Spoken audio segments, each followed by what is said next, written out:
नमस्कार दोस्तों, आज हम बात करने वाले हैं मंदिर के दर्शन के बाद कुछ देर सीढ़ियों पर क्यों बैठा जाता है। मंदिर की सीढ़ियों पर पूजा के बाद बैठना एक प्राचीन परंपरा है जिसका धार्मिक और आध्यात्मिक महत्व है। यह माना जाता है कि मंदिर की सीढ़ियां भगवान के चरणों के समान पवित्र है और उन पर बैठकर भक्त भगवान का स्मरण करते हैं और उनसे आशीर्वाद प्राप्त करते हैं। इसके पीछे यह भी मान्यता है कि मंदिर का वातावरण ऊर्जा से भरपूर होता है और कुछ देर सीढ़ियों पर बैठने से वह ऊर्जा शरीर में प्रवेश करती है, जिनसे मन और आत्मा को शांति मिलती है। विस्तार में धार्मिक मान्यता क्या है। मंदिर की सीढ़ियों को भगवान के चरणों के समान पवित्र माना जाता है। भक्त मंदिर में दर्शन के बाद सीढ़ियों पर बैठकर भगवान का स्मरण करते हैं और उनसे आशीर्वाद प्राप्त करते हैं। यह माना जाता है कि सीढ़ियों पर बैठने से भगवान की कृपा और आशीर्वाद प्राप्त होता है। आध्यात्मिक महत्व क्या है। मंदिर का वातावरण सकारात्मक ऊर्जा से भरपूर होता है। सीढ़ियों पर बैठने से यह ऊर्जा शरीर में प्रवेश करती है, जिनसे मन और आत्मा को शांति मिलती है। यह एक प्रकार विश्राम और ध्यान का समय होता है, जहां भक्त अपने विचार को शांत करते हैं और भगवान के साथ जुड़ने का प्रयास करते हैं। पारंपरिक मान्यता क्या है। यह एक प्राचीन परंपरा है जो सदियों से चली आ रही है। मंदिर के पुजारी और बड़े बुजुर्ग हमेशा भक्तों को दर्शन के बाद कुछ देर सीढ़ियों पर बैठने की सलाह देते हैं। यह परंपरा भक्तों को भगवान के करीब रहने और उनकी कृपा प्राप्त करने का एक तरीका है। कुछ अतिरिक्त बातें क्या है। कुछ लोग सीढ़ियों पर बैठकर अनायास स्मरण बिना देहों में जीवन दहन तब सानिध्य देहों में परमेश्वर जैसे श्लोक का जाप करते हैं। यह श्लोक भगवान से बिना किसी कष्ट के अच्छे जीवन और मृत्यु की प्रार्थना करता है।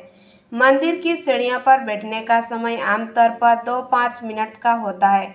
यह समय भक्तों को भगवान के साथ जुड़ने और उनकी कृपा प्राप्त करने के लिए पर्याप्त होता है। संक्षेप में, मंदिर की सीढ़ियों पर पूजा के बाद बैठना एक महत्वपूर्ण धार्मिक और आध्यात्मिक परंपरा है, जिसका पालन करने से भक्तों को शांति, सुख और आशीर्वाद की प्राप्ति होती है। दोस्तों, तो चलिए आज के इस वीडियो में आगे बढ़ते हैं और जानते हैं मंदिर में दर्शन के बाद बाहर सीढ़ी पर क्यों बैठा जाता है। बड़े बुजुर्ग कहते हैं कि जब भी किसी मंदिर में दर्शन के लिए जाए तो दर्शन करने के बाद बाहर आकर मंदिर की पेड़ी या अटले पर थोड़ी देर बैठते हैं। क्या आप जानते हैं इस परंपरा का क्या कारण है। आजकल तो लोग मंदिर की पेड़ी पर बैठकर अपने घर की व्यापार की राजनीति की चर्चा करते हैं, परंतु यह प्राचीन परंपरा एक विशेष उद्देश्य के लिए बनाई गई। वास्तव में मंदिर की पेड़ी पर बैठ कर के हमें एक श्लोक पढ़ना चाहिए। यह श्लोक आजकल के लोग भूल गए हैं। आप इस श्लोक को सुने और आने वाली पीढ़ी को भी इसे बताएं। यह श्लोक इस प्रकार है। अनायासनं मरणं विना देहं जीवनम देहं तव सनध्यम देहि में परमेश्वरम। इस श्लोक का अर्थ है अनायासनं मरणम अर्थात बिना तकलीफ के हमारे मृत्यु हो और हम कभी भी बीमार होकर बिस्तर पर पड़े पड़े कष्ट उठाकर मृत्यु को प्राप्त न हो, चलते फिरते ही हमारे प्राण निकल जाए। बिना देहन जीवनम अर्थात पश्चाताप का जीवन ना हो, मतलब हम कभी किसी के सहारे ना पड़ने रहना पड़े। जैसे कि लकवा हो जाने पर व्यक्ति दूसरे पर आश्रित हो जाता है, वैसे प्रसव या बेसव ना हो।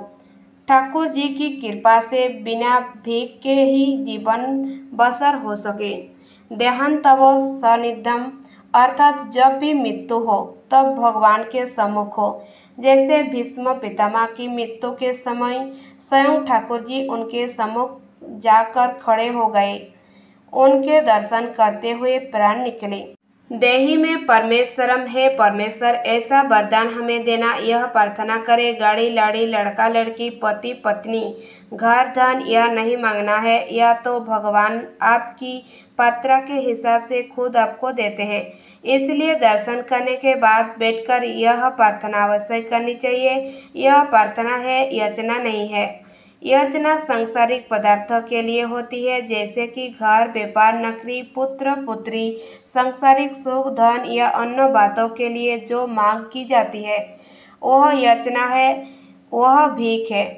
हम प्रार्थना करते हैं। प्रार्थना का विशेष अर्थ होता है अर्थात विशिष्ट श्रेष्ठ अर्थना अर्थात निवेदन। ठाकुर जी से प्रार्थना करें। और प्रार्थना क्या करना है, यह श्लोक बोलना है। जब आप मंदिर में दर्शन करने जाते हैं तो खुली आंखों से भगवान को देखना चाहिए, निहारना चाहिए, उनके दर्शन करना चाहिए। कुछ लोग वहाँ आंखें बंद करके खड़े रहते हैं। आंखें बंद क्यों करना, हम तो दर्शन करने आए हैं। भगवान के स्वरूप का, श्री चरण का, मुख बिंदा का, श्रृंगार का संपूर्ण आनंद ले। आंखों में भर ले स्वरूप को, दर्शन करें। और दर्शन के बाद जब बाहर आकर बैठे तब नेत्र बंद करके जो दर्शन किए हैं उस स्वरूप का ध्यान करें। मंदिर में नेत्र नहीं बंद करना। बाहर आने के बाद पेड़ी पर बैठकर जब ठाकुर जी का ध्यान करें तब नेत्र बंद करें। और अगर ठाकुर जी का स्वरूप ध्यान में नहीं आए तो दोबारा मंदिर में जाए और भगवान का दर्शन करें। नेत्रों को बंद करने के पश्चात उपयुक्त श्लोक का पाठ करें। धन्यवाद। अगर मेरा चैनल आपको पसंद आए तो प्लीज़ लाइक सब्सक्राइब जरूर कीजिएगा और ऐसे वीडियो लेके आएंगे आप सभी लोग मेरे चैनल में बने रहेगा।